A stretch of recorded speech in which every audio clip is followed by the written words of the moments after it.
En la suite más exclusiva de un hospital en Santiago de Chile, el aire era tan estéril como las vistas de los Andes eran espectaculares.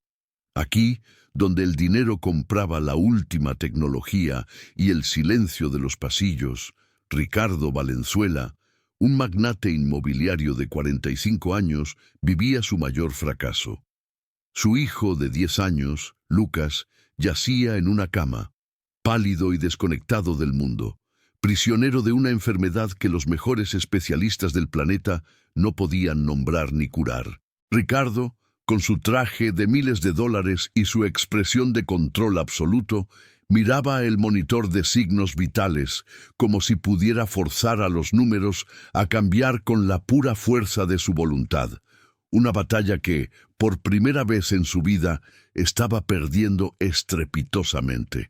La habitación era un museo de lujos inútiles, consolas de videojuegos sin tocar, juguetes carísimos aún en sus cajas y una tablet de última generación apagada sobre la mesilla. Cada objeto era un grito silencioso del intento de un padre de comprar la felicidad y la salud de su hijo. Mientras Ricardo discutía por teléfono en un inglés perfecto con un médico en Houston, prometiendo duplicar el pago por un tratamiento experimental, Mateo, el limpiador del turno de noche, entraba silenciosamente. A sus 65 años, Mateo había visto más vida y muerte en esos pasillos que Ricardo en todas sus juntas directivas. Sus ojos, amables y profundos, no veían a un millonario, sino a un padre aterrorizado. Suscríbete al canal y cuéntanos desde dónde nos estás viendo para no perderte el desenlace de esta historia. Ricardo colgó el teléfono con un gesto de frustración, pasando sus manos por su cabello. Otro especialista, otra teoría, otro cheque de 6 cifras sin ninguna garantía. Se sentó en el costoso sillón de cuero, sintiendo un vacío que ni toda su fortuna podía llenar. Había construido un imperio desde la nada, movía los hilos de la economía del país, pero no podía hacer que su propio hijo le sonriera. Lucas estaba allí, físicamente presente, pero su espíritu parecía haberse desvanecido, atrapado en un lugar inalcanzable.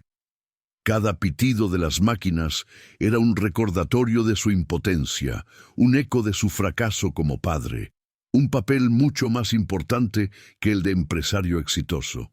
Mientras tanto, Mateo terminaba de limpiar el suelo con movimientos lentos y metódicos. No miraba a Lucas como un caso médico, sino como a un niño. Había notado algo que los doctores, con toda su tecnología, habían pasado por alto. Lucas no reaccionaba a las enfermeras ni a los costosos regalos de su padre, pero sus ojos a veces seguían a un pajarito que se posaba en la ventana. Mateo había visto un día un dibujo arrugado en la papelera, un pájaro diminuto encerrado en una jaula de oro macizo. Para él, ese dibujo era un diagnóstico más claro que cualquier resonancia magnética. La enfermedad de Lucas no estaba solo en su cuerpo, estaba en su alma solitaria. Esa noche, Mateo se armó de valor. Al ver a Ricardo completamente derrumbado, con la cabeza entre las manos, se acercó con una humildad que desarmaba. No le habló de medicina ni de esperanza vacía. Simplemente le dijo en voz baja: «Señor Valenzuela, a veces las jaulas más hermosas son las peores prisiones». Ricardo levantó la vista confundido y molesto por la interrupción, pero Mateo continuó, mencionando el dibujo del pájaro en la jaula de oro. Le explicó que quizás el niño no necesitaba más doctores ni más máquinas, sino la llave de su jaula, una llave que el dinero no podía comprar. Aquellas simples palabras golpearon a Ricardo con la fuerza de una revelación. De repente vio la verdad con una claridad dolorosa. No era un virus misterioso lo que consumía a su hijo, era la soledad. Era su propia ausencia, su manera de amar a través de transferencias bancarias y regalos caros. Él mismo había construido esa jaula dorada alrededor de Lucas, una prisión hecha de lujos, expectativas y una profunda desconexión emocional. Prisión, el trabajo, los viajes, los acuerdos millonarios, todo había sido una excusa para no enfrentar el hecho de que no sabía cómo ser simplemente un padre. El dolor de esa verdad fue más agudo que cualquier pérdida financiera que hubiera experimentado. Al día siguiente, Ricardo tomó una decisión radical. Para el asombro del director del hospital y la incredulidad de sus médicos, despidió a todo el equipo de especialistas internacionales.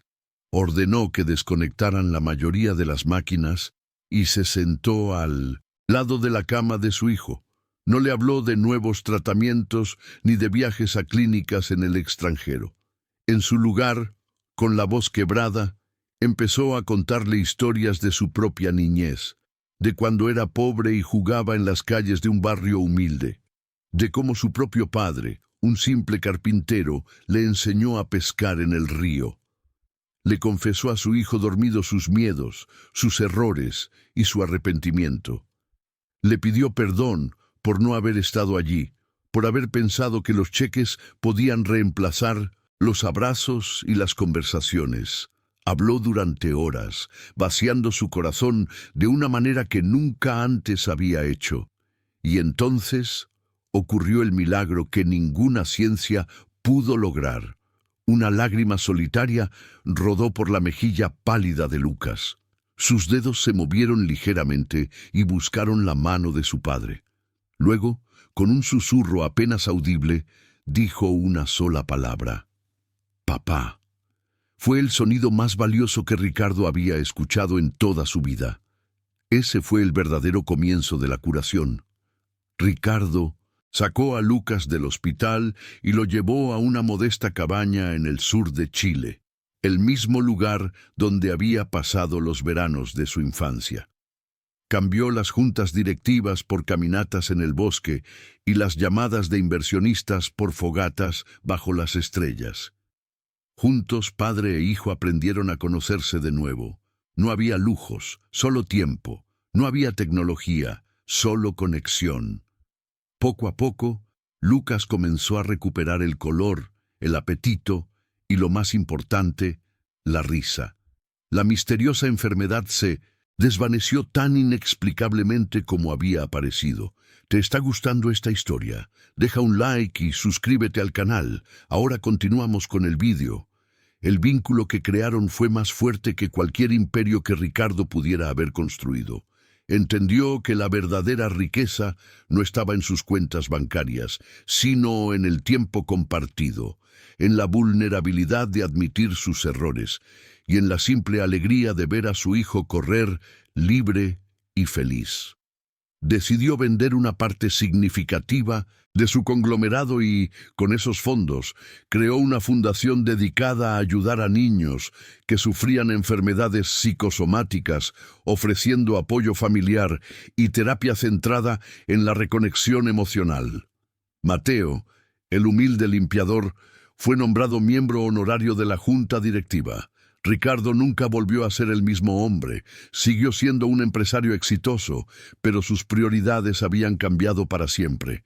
Su mayor legado ya no serían los edificios que rascaban el cielo, sino las familias que ayudó a sanar, demostrando al mundo que la cura más poderosa para muchas de las dolencias del alma es, y siempre será, el amor incondicional y la presencia genuina. Lucas creció para ser un joven sano y compasivo, siempre consciente del valor de las cosas que el dinero no puede comprar. 2 años después, en el porche de la cabaña, Ricardo veía a un Lucas de 12 años enseñar a pescar a otro niño, el hijo de uno de los empleados de su fundación. Mateo, ahora jubilado y un amigo inseparable de la familia, estaba a su lado tomando un mate. Habían cerrado el círculo, no solo sanando su propia herida, sino creando un nuevo camino de esperanza para otros. Ricardo había pagado fortunas por una cura, pero la verdad simple y profunda, le había sido revelada por el hombre que limpiaba el suelo, recordándole que la sabiduría a menudo reside en los lugares más inesperados. ¿Han hecho algún gesto de bondad que cambió una vida? Dejen un corazoncito si creen que el amor es más poderoso que en cualquier riqueza. Suscríbanse para más historias de segundas oportunidades. Comenten, el amor no tiene precio, si ustedes también creen en la bondad humana.